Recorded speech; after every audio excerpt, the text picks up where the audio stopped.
Tindakan pertama kali yang kita lakukan dalam pemeriksaan fisik ini adalah kita melihat kesadaran pasien, apakah pasien tampak sehat, lemah, ataupun tidak bisa berjalan ataupun tidak bisa bergerak. Serta kita dapat mengetahui tingkat kesadaran pasien dengan menggunakan Glasgow Coma Scale atau GCS. Di mana ada 3 respon pemeriksaan pada GCS. Yang pertama ada respon membuka mata, kedua ada respon motorik, yang ketiga ada respon verbal.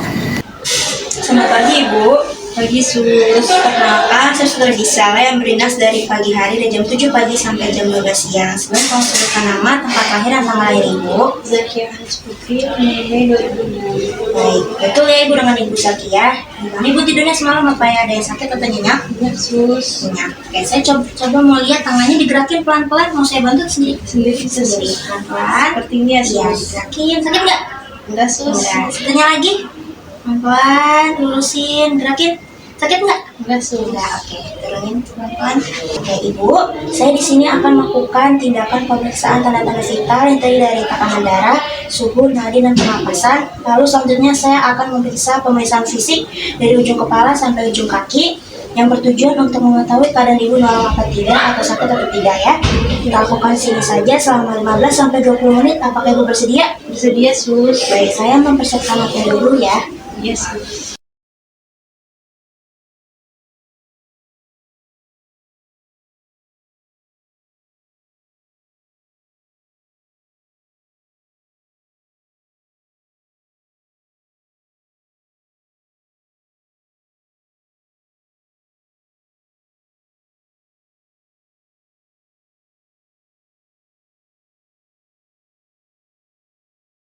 Tensi ibunya sangat normal, yaitu 110/90 mm hidrogram.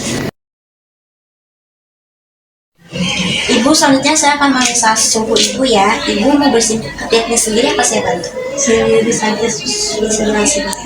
Sus.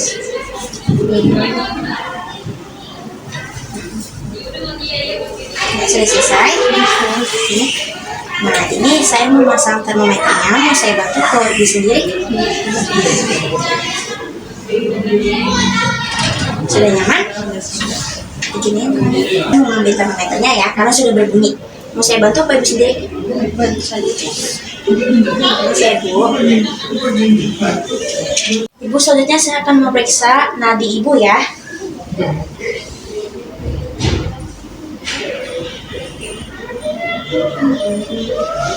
Selanjutnya pemeriksaannya adalah pemeriksaan berat badan dan tinggi badan pasien.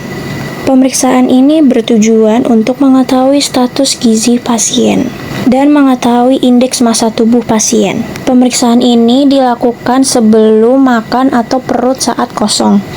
Ibu, saya sudah selesai memeriksa tanda-tanda vital Ibu yang terdiri dari tekanan darah, suhu, nadi, pernapasan. Selanjutnya saya akan memeriksa pemeriksaan fisik Ibu. Kita mulai dari kepala. Apakah Ibu bersedia? Bersedia Sus. Saya butuh Ibu duduk. Saya mau bantu atau Ibu bisa duduk sendiri? Sendiri Sus. Pelan ya. Sakit nggak? Duduk yang tegak ya. Yang nyaman, udah nyaman? Nyaman. Oke, nyaman. Pemeriksaan kepala ini kita dapat mengecek warna rambut pasien, kulit kepala pasien, distribusi kepala pasien, dan dapat melihat ada kebotakan atau tidak. Kemudian kita melihat bentuk kepala pasien, ukuran kepala normal manusia yang disebut normosepali. Ukuran kepala manusia yang besar berisi cairan disebut hidrosefali. Ukuran kepala manusia yang kecil itu disebut mikrosefali. Tindakan selanjutnya adalah palpasi, yaitu meraba bagian kepala pasien. Apakah di bagian kepala pasien terdapat benjolan atau massa atau terdapat nyeri. Selanjutnya kita akan memeriksa dari wajah. Kita mengecek apakah wajahnya simetris atau asimetris.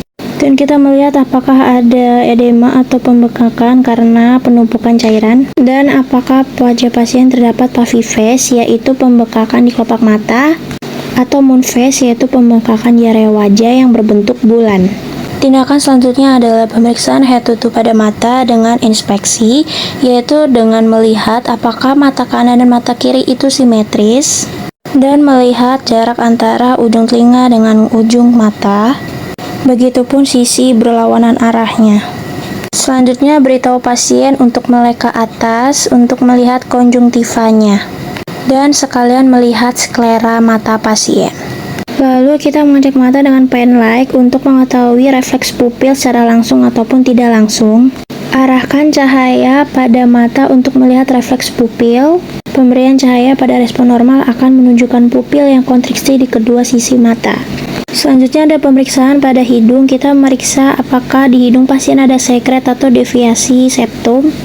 Dan kita lihat apakah hidung pasien simetris antara tulang hidung pasien dan antara lubang hidung kanan dan kiri. Kita menutup hidung pasien salah satunya untuk melihat kepatenan jalan nafas pasien dan beritahu pasien untuk tarik nafas. Saat meraba hidung pasien, kita melihat apakah pasien terasa nyeri. Kalau pasien terasa nyeri, berarti pasien mengalami sinusitis. Selanjutnya ada pemeriksaan pada mulut dan gigi. Meminta pasien untuk membuka mulut dengan lebar dan meminta untuk menjulurkan lidahnya. Lalu sinari dengan pen light untuk mengecek apakah ada pembekakan di tonsil dan apakah ada kemerahan di dalam faring atau eritema. Dan kita juga mengecek apakah di giginya ada karies atau tidak. Selanjutnya ada pemeriksaan pada telinga. Di bagian telinga kita mengecek simetrisan antara kuping kanan dan kiri. Lalu kita palpasi daun telinga pasien dengan menggunakan tangan, apakah daun telinga pasien terasa nyeri atau tidak. Nah, pemeriksaan telinga dalam ini dengan menggunakan otoskop dan melihat apakah ada sekret yang terlihat di dalam kuping. Pemeriksaan selanjutnya adalah di bagian leher, di mana kita akan mengecek kelenjar getah bening pada leher pasien dengan meraba 10 titik untuk mengetahui apakah ada benjolan atau abnormalitas. Yang pertama ada titik occipital, superior aurikular, preaurikular, parotid, tonsilar, submental, submandibular, superficial cervical, deep cervical, posterior cervical, dan supraclavicular. Lalu pemeriksaan jugular venous pressure, di mana pasien diminta untuk berbaring 30-45 derajat. Lalu kepala pasien akan disuruh untuk miring ke kiri. Lalu kita palpasi jika terlihat pada bagian paling atas ada jenutan. Kita ukur dengan 2 penggaris. Penggaris pertama ujungnya diletakkan di angulus trenalis. Penggaris kedua akan kita gunakan untuk mengukur kenaikannya. Posisinya tegak lurus dengan penggaris pertama. Kita menaikkan penggaris kedua sampai titik paling tinggi, denyut jugular vein yang terlihat, dan jika lebih dari 3 cm, sudah dianggap sebagai peningkatan vena jugularis. Selanjutnya, kita akan melakukan pemeriksaan fisik pada bagian toraks. Pada bagian toraks itu sendiri terdiri dari inspeksi, palpasi, perkusi, dan auskultasi. Dalam inspeksi, kita di sini memperhatikan bentuk dada dari si pasiennya. Di sini saat pasien lagi terlentang, kita akan melihat dada pasien dari kaki pasien. Nah, di sini kita melihat dadanya apakah dia simetris maupun asimetris. Di sini kita cari apakah ada deformitas dari toraksnya, seperti contohnya misalnya ada barrel chest, atau misalkan ada pigeon chest, funnel chest, ataupun veil chest. Dan juga apakah ada retraksi pada ruang sela iganya pada saat inspirasi. Sekarang kita masuk ke komponen palpasi, yaitu perabaan dari pasiennya. Pertama, dalam palpasi itu kita mengecek sela iga. Di sini kita cek itu apakah ada kelebaran dari sela iganya. Normalnya itu selebar 1 jari. Di sini selagi dipalpasi ruang sela iganya, kita juga beri tekanan untuk memeriksa apakah ada nyeri tekan pada dada pasien. Selanjutnya, dalam palpasi ada pemeriksaan vokal fremitus. Kita akan mempalpasi 3 titik dada pasien, 3 titik bagian dada kanan, dan 3 titik bagian dada kiri. Lalu di sini kita akan meminta pasien untuk mengatakan 77. Pada pemeriksaan ini kita akan mempalpasi menggunakan bantalan dari tangan, dari telapak tangan. Kedua tangannya mempalpasi salah satu titik dari dada pasiennya, lalu menukar tangannya sehingga akan membandingkan titik tersebut dengan tangan satunya. Tujuan pemeriksaan vokal fremitus itu adalah memeriksa getaran dari suara pasien. Di sini diperhatikan apakah getarannya lebih kuat dibandingkan normal. Bisa saja mengindikasi adanya suatu hal pada dinding dada atau dalam dada yang memperkuat dari rambatan suaranya. Misalnya pada kasus efusi flora, adanya cairan yang memperkuat rambatan getaran di suaranya tadi. Berikutnya ada pemeriksaan chest expansion. Di sini kita memeriksa ekspansi atau pengembangan dada pasiennya. Pemeriksaan ini dilakukan dengan meletakkan ibu jari kedua tangan di giga ke-10, lalu digeser ke medial sampai menimbulkan lipatan kulit. Di sini, dengan jari yang memegang longgar dinding dadanya, kita minta pasiennya untuk menarik nafas dalam. Lalu kita amati jarak dari kedua ibu jari. Jadi, kita memperhatikan pengembangan dari dada pasien. Nah, di sini kita lihat pengembangan dadanya saat inspirasi, asimetris atau tidak. Sekaligus, pemeriksaan chest expansion, kita juga bisa melakukan pemeriksaan punktum maksimum dari jantung atau apex jantung atau ictus cardis dari jantung yang kira-kira letaknya di bawah mamae dekat dengan mix axillary anterior. Di sini dalam pemeriksaannya kita palpasi untuk mencoba jari detak punktum maksimum. Normalnya saat dipalpasi terasa sedikit detakan. Pada keadaan abnormal, palpasi bisa saja terasa heave atau trill. Pada heave, tukupan terasa lebih kuat dari normalnya. Kalau trill bakal terasa getaran pada saat palpasi di telapak tangannya. Selesai pemeriksaan palpasi, akan lanjut dengan pemeriksaan perkusi. Dalam pemeriksaan ini ada teknik untuk melakukan perkusinya. Tangan non-dominan dari pemeriksa akan menjadi tangan yang menempel ke pasien, sedangkan tangan dominan yang akan menjadi pengetuk, yang mengetuk untuk melakukan perkusinya. Di sini dalam pemeriksaan toraks, jari tengah dari tangan non-dominan yang akan menempel ke dada pasien. Di sini menempel pada sela iga.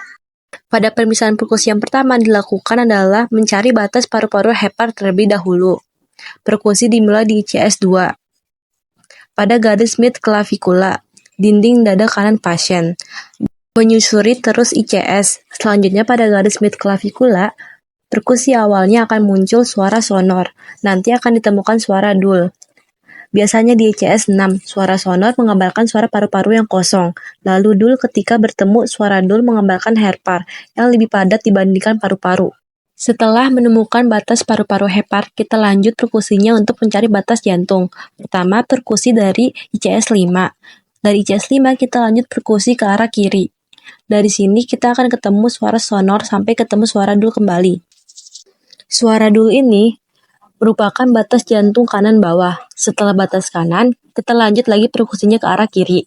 Bertemu suara dul, lanjut lagi ke bagian dada kiri pasien. Perkusi suara dul sampai ketemu suara sonor. Setelah ICS 5, dari dul bertemu sonor yang merupakan batas kiri bawah dari jantung. Selanjutnya untuk mencari batas jantung bagian kiri atas, kita perkusi lagi di ICS 2. Dinding kiri dada pasien pada garis parasternal kiri dari dinding dada pasien, diperkusi lagi ICS 2 yang awalnya sonor sampai ketemu dul. Di ICS 3 letak dari batas kiri jantung. Terakhir dalam perkusi ada titik-titik perkusi untuk membandingkan bagian dinding dada dari pasien sebelah kanan dan juga kiri. Ada 6 titik perkusi yang nanti dibandingkan dari kanan dan kiri. Titik pertama ada di atas klavikula, lalu kita susuri perkusinya segaris dengan garis mid klavikula. Dan kita bandingkan dari sebelah kanan dan sebelah kiri. Perkusinya apakah ada perbedaan dari sebelah kanan dan kiri.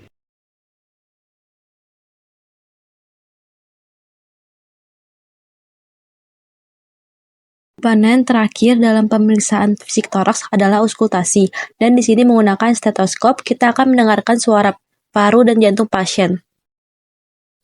Pertama, auskultasi paru, dan titik-titik auskultasinya sama dengan titik-titik perkusi yang sudah dilakukan sebelumnya. Dan tekniknya juga sama seperti ladder pattern, jadi seperti tangga, kiri kanan geser ke kiri, turun kiri ke kanan, turun kanan ke kiri, dan selanjutnya. Dalam auskultasi paru, jangan lupa tiap titiknya kita tunggu pasien untuk tarik nafas terlebih dahulu dan buang nafas terlebih dahulu. Jadi tarik nafas, buang nafas, baru ke titik selanjutnya. Tarik nafas, buang nafas, lanjut ke titik selanjutnya. Dalam auskultasi paru, pertama kita dengarkan dulu normal breath sound-nya atau normal suara dari paru. Jadi ada suara vesikuler, bronkovesikuler, bronkial, dan trakeal. Diperhatikan dari karakter setiap suaranya, durasinya, lokasinya, di mana. Jadi kita perhatikan sesuai dengan normalnya atau tidak. Kita dengarkan juga apakah ada suara tambahan atau suara abnormal pada paru. Misal ada suara wheezing atau ronki. Masih di titik-titik auskultasi yang sama, kita akan melakukan pemeriksaan vokal resonance. Pada titik auskultasi ini, kita akan meminta pasien untuk mengatakan 77. Di sini kita dengar rambatan suara dari pasien di stetoskop. Mirip dengan pemeriksaan vokal primitus tadi, dalam vokal resonance kita dengarkan rambatan suara atau getaran suara di pasien. Apakah lebih kencang, lebih kuat dari normalnya? Bisa indikasi adanya suatu hal yang memperkuat dari rambatan suara pasien. Setelah dari pemeriksaan auskultasi paru, dilanjutkan ke auskultasi jantung. Untuk titik auskultasinya, pertama untuk katup aorta, letaknya pada garis parasternal kanan di ICS 2. Katup selanjutnya, katup pulmonal, kita geser ke kiri di garis parasternal kiri, ICS 2. Katup ketiga, katup trikuspid, kita turun ke garis parasternal tadi ke ICS 5. Masih dekat dengan sternum, ada katup trikuspid, katup keempat mitra berada di ICS 5, tapi kita geser ke garis mid clavicula. Dalam 4 titik auskultasi jantung tersebut, keempat katup jantung kita dengarkan suara jantung normal terlebih dahulu, yaitu suara S1 dan suara S2 yang biasanya disebut loop dub, terdengar sebagai loop dub. Di sini kita perhatikan juga variasi suara normal jantung. Apakah ada suara yang satu lebih lemah daripada suara yang lain? Lalu kita perhatikan juga apakah ada suara tambahan atau suara abnormal dari jantung, yaitu suara S3 dan suara S4. Jadi ada suara tambahan selain lip dub. Lalu kita lanjut melakukan pemeriksaan fisik pada pasien, yaitu pada bagian abdomen.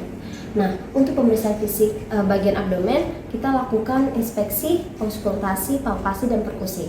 Nah, kenapa diawali dengan inspeksi, auskultasi terlebih dahulu sebelum palpasi dan perkusi? Karena ditakutkan palpasi dan perkusi dapat merubah bunyi yang akan kita dengarkan saat auskultasi, sehingga saat pemeriksaan fisiknya menjadi kurang akurat. Nah, pada bagian inspeksi abdomen dapat kita lihat apakah terdapat lesi pada abdomen, lalu kita lihat bentuk abdomennya, apakah datar, cekung, atau cembung. Selain lesi dan bentuk, kita juga bisa lihat terdapat benjolan atau tidak. Setelah kita lakukan inspeksi, selanjutnya kita melakukan auskultasi pada pasien. Bedanya dengan toraks, kalau pada abdomen kita lakukan inspeksi, auskultasi, palpasi, dan perkusi. Dan dilakukan untuk mendengar bunyi bising usus, kita lakukan selama kurang lebih 1 menit. Untuk bising usus normal berada di angka 5-32 kali per menit. Setelah auskultasi, baru palpasi dimulai dari nyeri tekan, yaitu light palpation sebelum dipalpation. Mengapa harus melakukan light palpation terlebih dahulu? Dikarenakan kita tidak mengetahui apabila ada tumor atau organ yang inflasi yang jika ditekan-tekan keras bisa menyebabkan bahaya. Nah, maka dari itu harus dilakukan light palpation terlebih dahulu. Kita melakukan palpasi ringan di 9 regio. Untuk regio ada epigastrium, hipokondrium kiri, hipokondrium kanan, lalu umbilikalis, lumbal kiri, lumbal kanan, hipogastrium, iliaka kiri, dan iliaka kanan. Setelah dipalpation, kita akan melakukan pengecekan hepar atau hati. Setelah nyeri tekan, kita lakukan gerakan spooning atau menekuk ke arah dalam, seperti menyendok untuk meraba hepar. Dilakukan dari sias ke arah atas dan sambil kita meminta pasien untuk menarik nafas.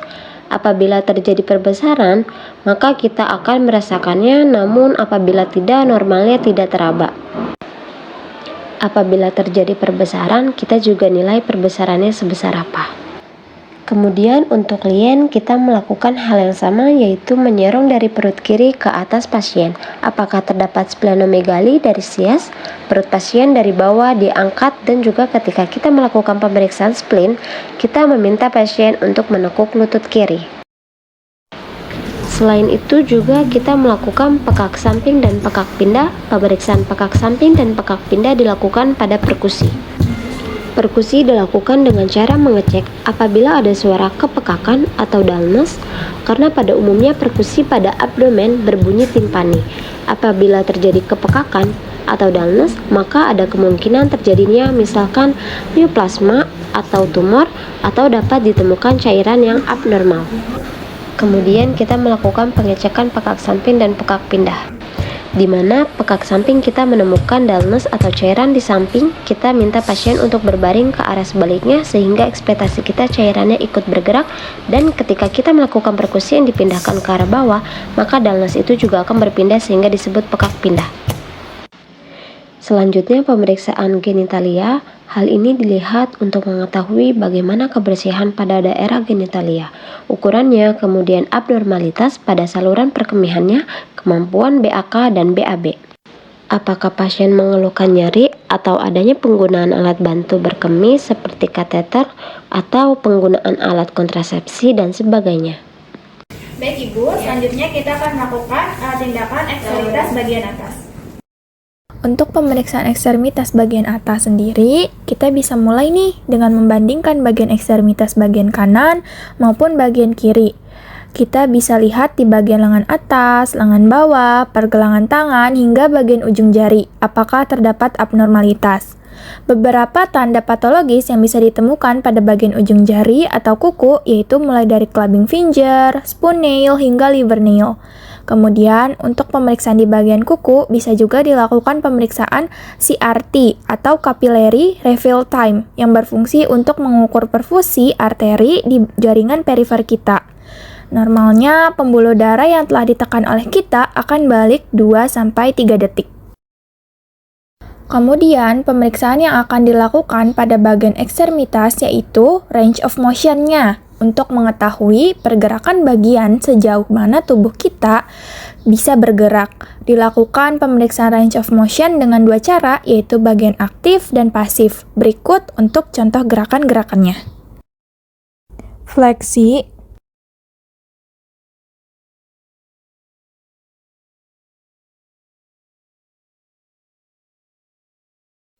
ekstensi,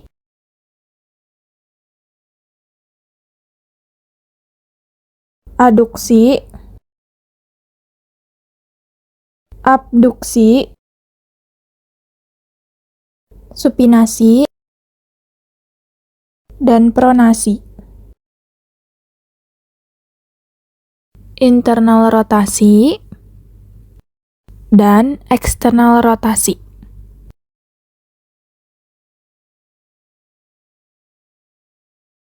Setelah pemeriksaan ROM, kita akan lanjut juga ke bagian pemeriksaan muscle strength atau kekuatan otot dari ekstremitas bagian atas. Menurut The Medical Research Council dari Inggris menyebutkan bahwa ada 5 kategori nih untuk muscle strength, yaitu 0 jikalau tidak tampak kontraksi otot sama sekali seperti berikut. Untuk nomor 1, tampak kontraksi otot dengan pergerakan yang sangat sedikit seperti berikut. Untuk nomor 2, pergerakan baik tetapi tidak bisa melawan arah gravitasi sebagai berikut. Nomor 3, pergerakan yang baik dan dapat melawan arah gravitasi namun tidak bisa melawan tahanan seperti berikut.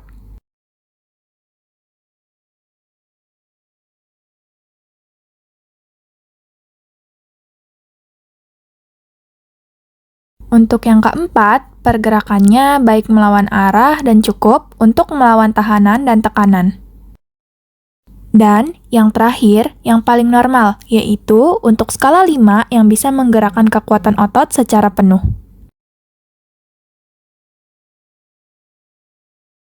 Selanjutnya, kita akan membahas pada bagian refleks ekstremitas. Refleks sendiri merupakan respon yang terjadi secara otomatis tanpa usaha sadar. Refleks yang akan diperiksa itu terbagi menjadi 2, pemeriksaan fisiologis dan patologis. Yang pertama yaitu refleks bicep dengan refleks sebagai berikut. Kedua yaitu refleks tricep dengan refleks sebagai berikut. Selanjutnya saya akan memeriksa bagian ekstremitas bawah atau kaki. Ibu, saya izin memeriksa bagian ekstremitas bawah atau kaki. Apakah Ibu bersedia? Bersedia. Baik, saya izin melakukan ya Ibu. Yang pertama yaitu cek pada bagian kakinya apakah terdapat abnormalitas di bagian kanan dan kirinya. Selanjutnya pemeriksaan range of motion dalam bentuk aktif dan pasif mulai dari ekstensi, lalu fleksi, dorsal fleksi dan plantar fleksi, inversi dan eversi, dan lain-lain. Selanjutnya dilakukan pemeriksaan muscle strength. Skala 0 tidak ada kontraksi otot sama sekali. Skala 2 terdapat pergerakan tapi tidak bisa melawan gravitasi. Skala 3, pergerakan baik bisa melawan gravitasi tapi tidak kuat tahanan. Skala 4, bisa melawan gravitasi dan cukup kuat menahan. Skala 5, normal dengan kekuatan otot penuh.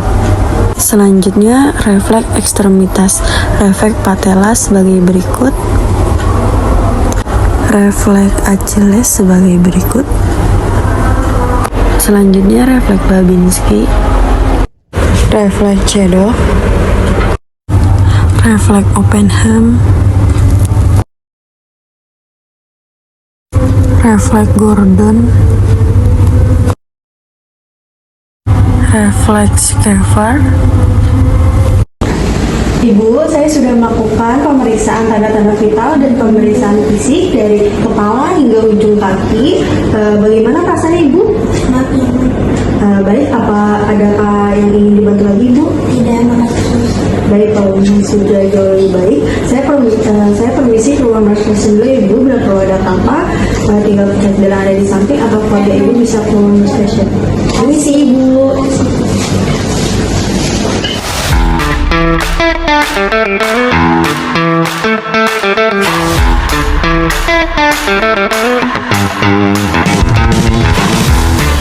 Thank you.